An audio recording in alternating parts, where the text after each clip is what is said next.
There are 4 parts in my presentation. The first one is the overview about this kind of poetry. The second one is 4 common themes or 4 common topics in haiku. Next, we'll get to know some classic examples, like some popular or common or must-know poems when you heard of the term haiku, okay? And finally, I'll tell you how to write a haiku. So first, haiku is the form of Japanese poetry made of short, unrhymed lines evoking natural imaginary. You know, when we define haiku like that, it sounds quite simple, but when it comes to syllables definition, when you define haiku in terms of syllables, it'll be more complicated once you translate it into English, because there are language challenges. Here comes translation challenges. In Japan, in Japanese haiku, they write the haiku in 1 line only, but when it comes to English, the poetry, they break it into 3 lines. And more than that, not only this challenge, but also the syllables challenge. In Japan, there are 17 syllables, they called on, okay, in syllables. But when they translate in English, there are only 12 syllables. So sometimes the translator cannot convey the complete feeling or spirit of the poem of the Japan into the English poem. So those are the challenges. Despite that, there are still something in common for poems in both languages. Is that the common structure. The first line will be 5 syllables. Next is 7 syllables, and finally is the 5 syllables. This is the common structure only.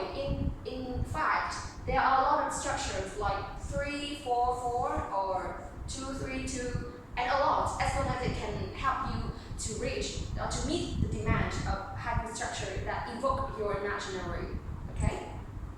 So we will get to know some 4 common themes. Actually, the things here, you shouldn't understand it just only the topics. The things here is both the topic and also the techniques that they use to create a haiku. So in the first and the third themes are the topic, and the second and the final one is the techniques they use to create haiku. The first theme is the nature and seasons. This is the traditional themes of haiku, okay? When Japanese, the ancient Japanese, and until now even, the traditional inspiration is the nature and season. They always witnessed and highly appreciate the beauty of nature. They really love the natural beauty, so they bring that topic into the traditional haiku. You know, I have read a passage of a book about, not really a book, just an extract from a book.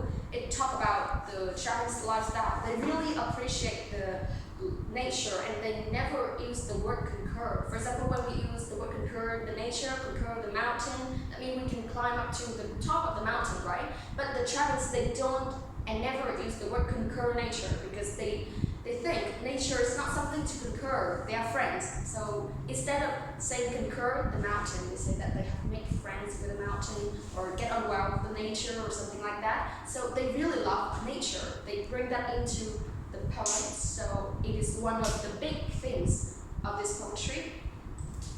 And next is the on. It's the on, as I said before, there's syllables. On in Japanese means syllables in English, and it refers to language. So once you learn Japanese, maybe you can feel the Japanese spirit much more accurately than when we learn English. So maybe the 2 and the 4 things, I just briefly talk about this, because I myself I don't really deeply know about the technique that they use Japanese to make haiku, okay? So we will move to the third thing, the kigo. Kigo in Japanese means signals. Signal means the rhetoric technique. You know, when we talk about the signal or the feature of something, when you wear the yellow shirt, right? So I will tell you that, so Mr. Yellow Shirt, can you tell me blah blah? So that means that I call you by your feature, your typical feature, okay? So it is one of the rhetoric art. And Kigo here means that it means it talk about one thing by telling its feature. Like in the spring, they will never say the spring. They will say the sakura or cherry blossom.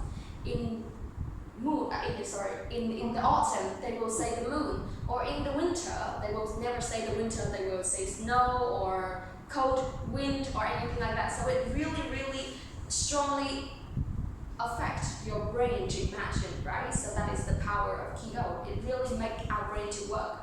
And finally, it is kirachi. Kirachi is mean cutting word. I don't really understand this actually. It's cutting word. In Japan, they have some techniques to cutting word. I don't know why. And that is the common things. And now we will get to know some classic examples. The first one is really famous that you must know when it comes to haiku. It is the frog example, the frog poem. An old pond, a frog jumps in, the sound of water. Miss Lin, can you translate it into Vietnamese? In Vietnamese? Yeah. Connect. Dưới. No, the first line is not the frog. Một con ếch già. No, translate in the line. Một cái ao cổ, con ếch nhảy vào, tiếng nước. Yeah, nearly correct.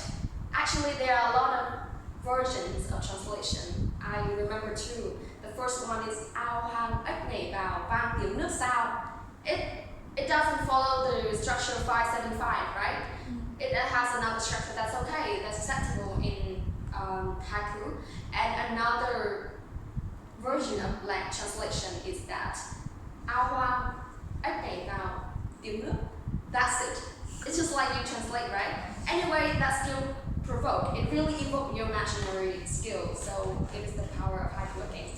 Next example is while you decline to cry, high on the mountainside, a single stalk of prune grass grows. It is much harder, right? So, Mr. Tang, can you translate this? Trên cao một là thì cái stalk, single stalk là gì em? A single stalk means one plant. Một cây đơn này cái cỏ lưng. Long grass means bông lau. Okay. Bông lau gì đấy? Wills, it means the station. No. Well, it is the state of the plant without being water, so it wills. Héo. Yeah. Héo à? Yeah. Bắp trên núi thì cây héo thôi. So they translate it as khi bạn buồn khóc trên núi cao, bông lau đơn côi héo rũ. Khi bạn khóc đâu thì Decline to cry means you wanna cry. I heard the translation like that. Refuse to. But you know, because of the context, if you want more appropriately, because this is another rhetoric art, another bit from you know. It seems like when you're sad, everything around you is sad too. So when you sad, when you want to cry on the mountain, another the bông lau also sad too, kind of thing like that. Okay, and finally, final example: snow obscured heights, mist shrouded slopes, the spring evening. Yeah. Không hiểu thế nào. This is in English. It's really challenging for you to absorb, to understand and feel the haiku spirit. But when I translate it into Vietnamese, maybe you can, feel it much better. Nặng. Cao. Tuyết trên cao. Miss Hoa, can you translate? Try to guess. Tuyết bay trên cao. Sườn là dốc. What does it mean? Sườn là cái sườn nữa. Sườn bay sườn dốc. Sườn núi. Maybe it's rather. Mùa xuân đâu. Đêm xuân. Sườn răng. Đêm xuân này. Đêm. It's Sườn okay. mỏng. Yeah. Đêm Yeah. xuân này. So in Vietnamese, they translated đỉnh núi mờ sương, Hả? dốc núi tuyết. Sorry, đỉnh núi tuyết phủ, dốc núi mờ sương trong chiều xuân này. Trong chiều xuân này. Yeah. Dốc. The evening here doesn't mean completely dark, Yeah. so they call it chiều. It's kind of the moon, yeah, like that. So one thing I want you to notice here in the heights. When I translate to you, I said that đỉnh núi mờ sương. Mờ sương is snow obscured, okay? But đỉnh núi, they call it heights. It is another technique in literature, rhetoric art. Pháp từ từ, they call the signals of the thing, of the mountain. That is heights, right? To call the mountain. So it is the heights here instead of using mountain. It really provokes your imaginary, okay? So here comes the final part. It is how to write a haiku. Firstly, you need to determine what kind of haiku you like to write. The kind of haiku means the structure. You may want to follow the 5-7-5 structure so that you can add more words to that, or you can only just use 2, 3, 2 words in one poem only. So that is the kind of haiku, okay? Short or longer, it depends on you. It depends on the kind of haiku you would like to try. Next, determine your subject matter. The subject matter is the themes I've said to you. That may be about the nature, that may be about the seasons, or about signals of the thing. Maybe we study here, so it gives you the inspiration. You can talk about this, right? Next, use short phrase that evoke strong images. And finally, use geology or cutting word to create a break. This part, we also mentioned the creativity, which I said to you earlier. It is one of the techniques of Japan, the Japanese they use to create haiku. I don't know much about this, but I still need to place that here because when we learn English, it already is break into 3 lines, right? But when you create the haiku in Japan, it's just one line only. So maybe you need to have a technique to break it into 3 lines so that it can sound more international, but also keeps the Japanese spirit of haiku. Okay. I just said to you about the formal or traditional haiku poems, and here comes some weird poems just for fun only. So maybe you can read. Just read. I went reluctant to get out of bed, but I need to pee. Okay. My breakfast today, bacon, eggs, and ice water. I feel so healthy. This is the weird haiku. That means that you can talk everything as long as it follows the rule. Okay? Haikus are very easy, but sometimes they don't make sense. Refrigerator.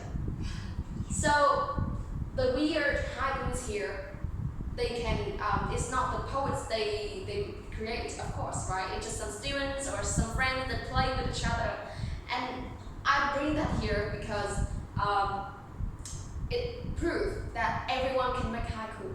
Everyone can create haiku in your way. Whatever you want to talk about, you can make it into haiku because it's unrhymed. It doesn't need the rhyme. So you just need to have the word, some adjective, and kind of haiku that you want to create. Okay? That's all. Thanks for listening. Should you have any questions? Sorry, I forget one more. Vietnamese haiku poems. 2 actually. Con cua, sao mày đỏ vậy? Mày tức giận sao? Or another one is cái quạt, nó bị hỏng, hề coi như hết. Okay? It's haiku very weird. You can make haiku too.